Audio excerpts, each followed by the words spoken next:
Very few people know that in the universe there exists unlimited high-frequency energy, and our human body has the ability to resonate with this energy. This is not well understood by modern science either. In this video, we will introduce several astonishing experiments to explain this phenomenon, and talk about COVID-19 from a different perspective, which includes a little-known way to eliminate the virus. One's thoughts affect DNA. The first experiment we will discuss was carried out by Mr. Cleve Baxter. The subject of the experiment was placed in room A, and the subject's DNA sample was collected and isolated in room B. Mr. Baxter then monitored the subject's mood changes as well as the electrical reactions of his DNA sample in the other room. When the subject in room A was emotionally stimulated, his DNA in room B concurrently responded. Feeling inspired, Mr. Baxter wanted to find whether this connection between the DNA and its owner would be affected by distance. To verify this idea, the subject and his DNA were separated by 560 kilometers. Mr. Baxter then conducted the same experiment, and the subject's DNA reacted similarly and simultaneously. How could this be? The DNA and its owner were separated hundreds of miles away. So how is the DNA able to know its owner's emotional changes? This experiment suggests that human beings' emotional fluctuations are reflected on their DNA instantly. The following experiment was carried out by Dr. Glenn Rain. This experiment proves humans' thoughts are able to affect the shape of one's DNA. Usually, when a human cell divides or is damaged, DNA will unwind. When DNA repairs, it winds. In this experiment, DNA was separated into two groups, a test group and a control group. Then, Dr. Rain asked a group of subjects to wind or unwind the test group's DNA, simply using their thoughts. As a result, the test group's DNA began to wind or unwind at a rate between 2% and 10%, compared with the control group of DNA towards which the subjects did not direct their thoughts, and it showed only a 1.1% rate of change. Dr. Rain's experiment also indicated that anger winds DNA more heavily or more tightly. We've just seen how two scientists, Cleve Baxter and Glenn Rain, used two different approaches to prove that human thought does affect DNA. But the secret around DNA could be far deeper than we have seen. Dr. Peter B. Garyev's experiment proved DNA is able to store photons. He put DNA samples inside a quartz container. He illuminated the DNA with a weak laser. As a result, the DNA acted like a miniature black hole and absorbed all the photons. We normally don't consider photons as something that can be stored because photons in the form of light usually pass through space at a very high speed. But this experiment proved that photons are just like food and can be stored inside DNA. It's similar to how squirrels store nuts inside a hollow section of a tree trunk for winter. This experiment suggests that DNA contains an invisible energy field that has not been discovered yet, though it's not the electromagnetic field we normally recognize. Yet it's able to control electromagnetic energy by storing photons, for example. Dr. Garyev compared DNA to an intelligent biological computer, which is able to store and search all of a person's cell's biological information inside the human body. All the DNA within a human body acts like a biological internet, so to speak, which enables tens of trillions of cells to communicate with each other via electromagnetic signals. For a long period of time, mainstream science believed only 2% of DNA encodes protein sequences, which is called coding DNA. And the remaining 98% of DNA is called junk DNA, because there seemed to be no biological function there. But according to experiment, there are deeper secrets to discover about human DNA. Another scientist, Dr. Vladimir Kaznachev, carried out a series of experiments and proved that disease or death can be transmitted electromagnetically. A cell culture was separated into two identical samples, A and B, and placed into two sealed containers with a thin optical window separating the containers. He then exposed the cell culture from sample A to a virus which would lead to illness and death. And during this time, he monitored cell culture B. As a result, when the window between the two sealed containers was made of ordinary glass, which blocks ultraviolet radiation, the cell culture B remained healthy. However, when the window between the two sealed containers was made of quartz, which did not block any ultraviolet radiation, between 2 and 4 hours after the cell culture A became ill and died, The cell culture B also became ill and died too. The experiment was repeated more than 5,000 times. It was found that the chance of infection without physical contact was as high as 70 to 80%. Cell cultures A and B were isolated. They did not have any physical contact. So how is the cell culture B infected? The only explanation is the ultraviolet radiation emitted from cell A, which infected cell culture B. From modern scientists' point of view, this is incomprehensible. Ultraviolet radiation is a segment of the electromagnetic spectrum, and the experiment suggests that DNA within the cell works like radio coils, and it's capable of transmitting and receiving electromagnetic signals. And the electromagnetic signals will, consequently, affect the cell's health. The thoughts emitted by the human brain contain electromagnetic signals too. So could human thoughts possibly have an effect on viruses' DNA or RNA? We will dive deeper to find out the answer. Now let's look at resonance. You may wonder, does resonance have anything to do with viruses? It does. Resonance gives us a way to connect the energy that can kill the virus. Let's use a swing as an example. When you push somebody on a swing, as it's moving downward and away from you, you're giving the swing force with perfect timing, so the swing goes higher. This is an example of resonance. So if your timing, or say frequency, matches the frequency of an external force, you will get help from the external force.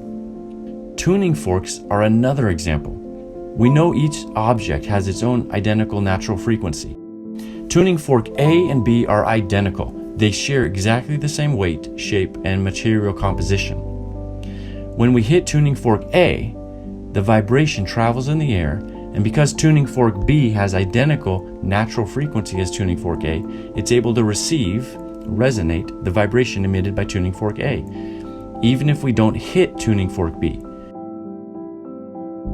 Now let's use a radio as an example. Let's see how it works. A radio has an electromagnetic coil inside, which is able to resonate with different electromagnetic frequency bands when the coil is at a certain length. When we adjust the tuner on the radio, the length of the coil changes. So does the coil's natural electromagnetic frequency. Then the coil is able to resonate with different electromagnetic frequencies which were coded with different programs or radio programs.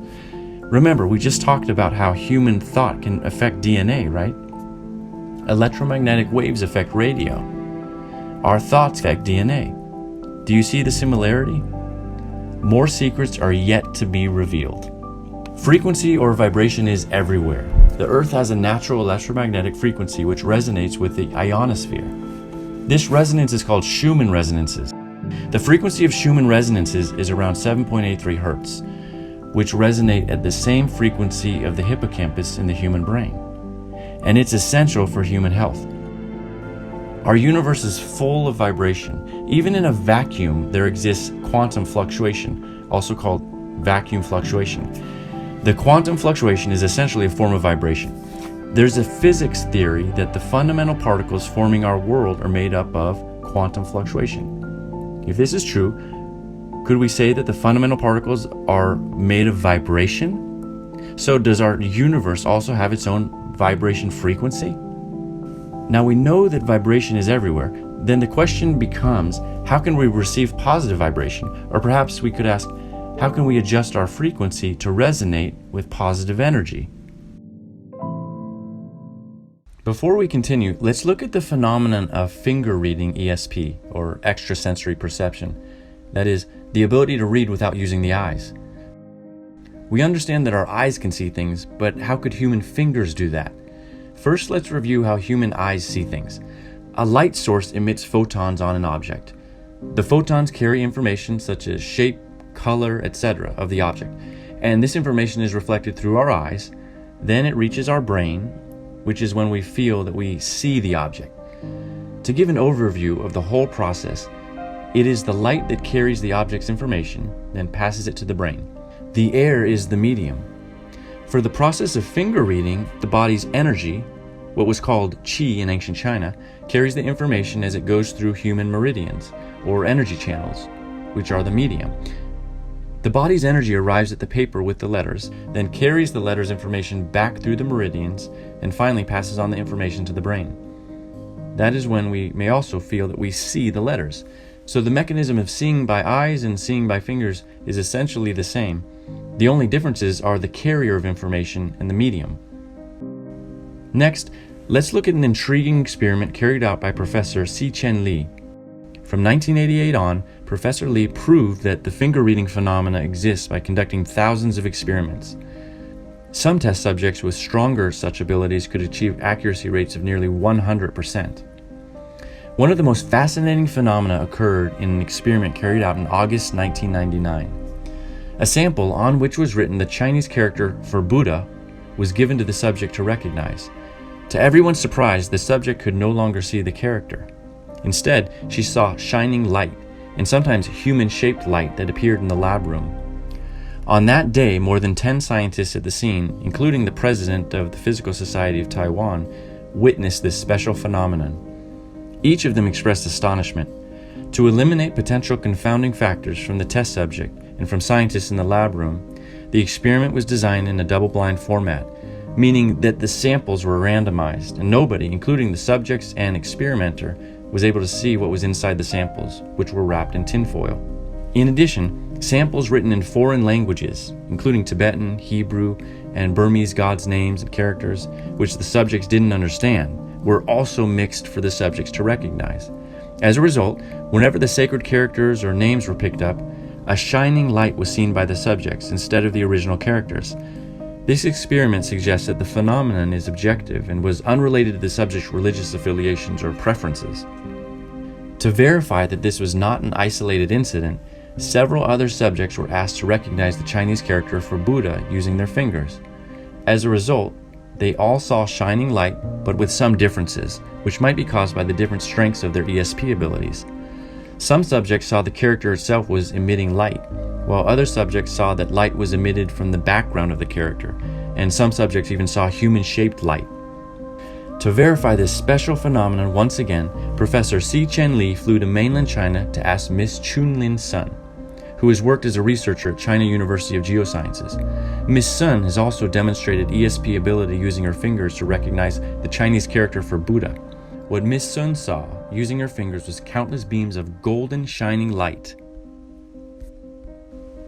Why is the Chinese character for Buddha so special?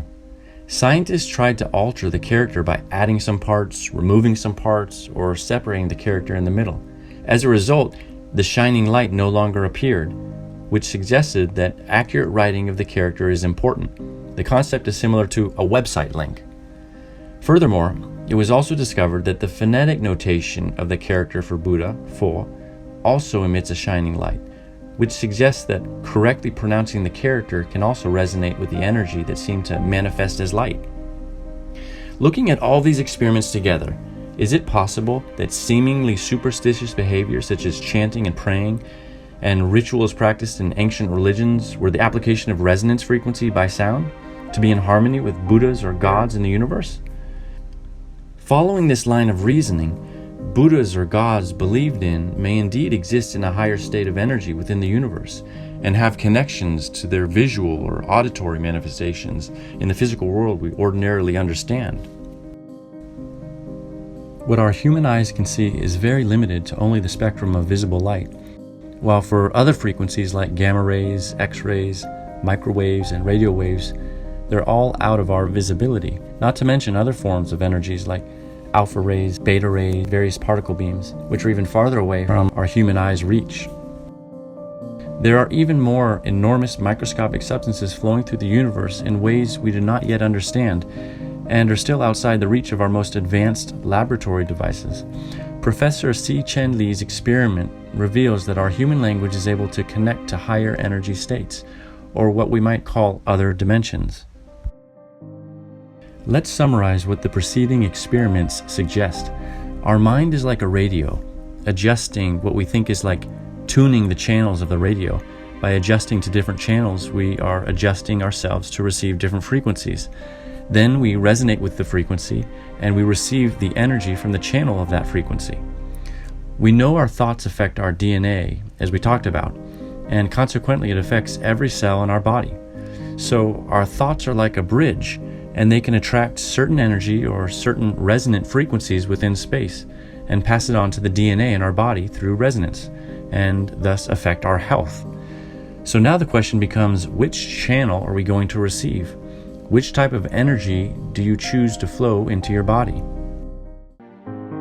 Miss Osnet Gad, who was 73 years old in 2020, is a Jewish woman who immigrated to the United States in the 1960s. She manages her family's jewelry business. Miss Gad's brother and his family, who live in Manhattan, New York, came to spend the weekend with her on March 12, 2020. A week after they left, she began to feel ill. The first thing that happened, I had no taste. I felt that I had like this metallic taste in my mouth, and at that time nobody was talking about the loss of taste yet. I was like completely in bed. The minute I got up, my back, my body was very achy, but I had a feeling that it might be the virus. And she took a flu swab. She asked me a few questions, and then she came back and she said, "You don't have the flu, and your signs are showing that you might have the virus." I couldn't breathe. I was like not congested, but congested. And my girlfriend Anna Lee called me, and I said to her, "Listen, Anna, I can't even talk. I mean, just my voice was lower and lower." And she was saying, "Just breathe." And I said, I can't talk. I mean, it's like I'm just feeling very congested. So she actually is the one that talked to me about doing the mantra of Falun Dafa out, Dan Shin Rin out. And she said, keep on saying that. And I said, okay. I had no choice. I mean, at this point, I didn't know what to do. The doctor said, don't go to the hospital because they're going to put you on a ventilator. I said, I don't want to do anything. So I started doing the chanting. I didn't even know how to say it because she said it very fast. And she said, just practice it. And I was saying, am I saying it correctly? Because I'm Jewish. And if we don't say the prayer, the Hebrew words correctly, it doesn't mean anything. So I was feeling that I better say it correctly, reaching out to God. But what I learned, that the mantra is actually allowing you to breathe correctly. I don't know if anybody else experienced it. This is just my experience. So what I learned from the breathing is after each word, you must stop and catch your breath. So especially when you're saying Jan, Shin, now you have to breathe, Rin, Pow. So that, and I was saying to Anna, listen, whoever created this mantra knew that that's a way that people have to breathe in and breathe out. Because within, I would say, 3 days, I learned how to breathe and not to hold my breath. Saying the mantra has changed completely my energy level. And right now, I do it when I go to sleep. I do it when I wake up. You know, if I'm walking and I have some bad thoughts or I think depressed, I say, you've got to breathe correctly, and this is how you breathe. So we are now on the 15th or 18th of May. I run around Falun Dafa, actually. I can say that saved me, taught me how to breathe. I have to be very thankful for that. I have to be very thankful for Anna, that she was able to come in. Maybe God sent her, or Falun Dafa sent her, and I heard her, and I did the mantra, and that is such a gift. Two Chinese researchers, Yu Hongdong and Kai-Xiang Xu, co-published a scientific report on Zhengjiang.org on June 8, 2020. They analyzed 36 cases of patients from 6 countries and 6 ethnicities who were infected with the COVID-19 virus, but were unable to get medical treatment, or had given up treatment, or were unable to recover after medical treatment. By chanting Falun Dafa Hao, Jian Shan Ren Hao, which means Falun Dafa is good and truthfulness, compassion, forbearance is good, all patients received rapid and significant clinical improvement. Within these 36 cases, 26 people fully recovered and 10 showed improvement. Within the 11 cases of critically ill patients, 10 cases fully recovered and 1 of the critically ill showed improvement. According to the report, the median time from the COVID-19 symptoms appearing to the symptoms getting worse was 5 days. The median time between the symptoms worsening and patients beginning to chant was 1 day. The median time between patients chanting and showing improvement was 1 day. The median time between patients starting to chant and becoming fully recovered was 3 days. Falun Dafa is a spiritual practice rooted in an ancient Buddhist tradition. By chanting Falun Dafa Hao, Jian Shan Ren Hao, you are tuning your mind or your radio frequency to resonate with a frequency in higher energy states. Your thoughts, resonating with this higher energy state, affect your DNA and all the cells within your body. This frequency and energy will have a positive effect on your body. Your cells will be invigorated and protected by highly refined divine energy. The core of the coronavirus is RNA, which is also affected by human thought and energy. The nature of the viruses is negative, while the nature of this divine energy is positive. Thus, negative viruses will be eliminated under this positive high-frequency vibration. This is why COVID-19 patients who recovered. Additionally, if you practice Falun Dafa, then your body is naturally charged by such energy, and it becomes virtually impossible for the viruses to live in your body. This may also be why Falun Dafa practitioners around the world have reported tremendous health improvements after beginning the practice. The fact that chanting Falun Dafa Hao, Jian Shan Ren Hao brings improvement to health may sound hard to believe for some people, which might be the result of empirical science and people's lack of faith in the divine. Atheism and the theory of evolution have become more common in the past century. People often don't dare believe phenomena that science can't yet explain.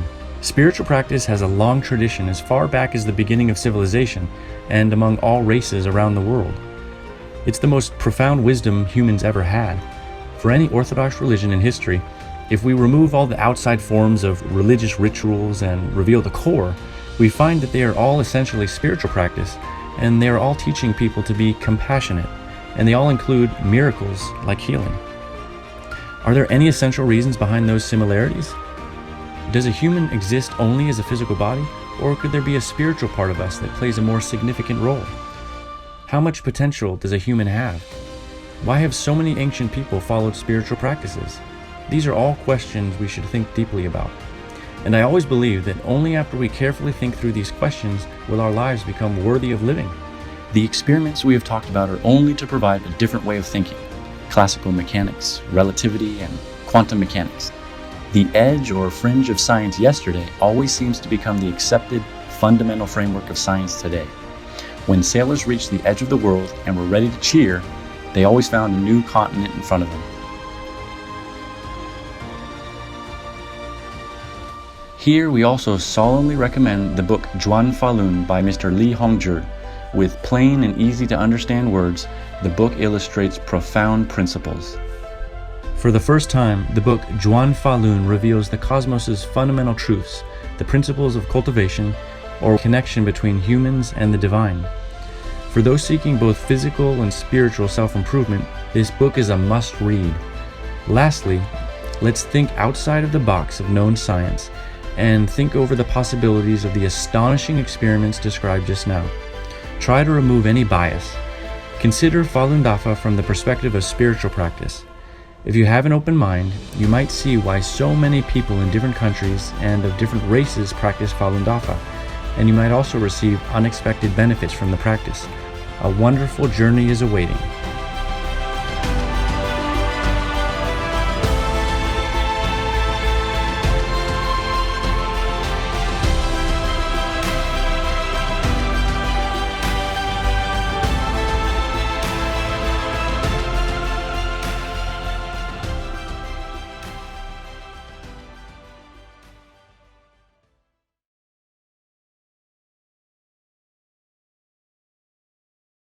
Falun Dafa Hao, Jian Shan Ren Hao,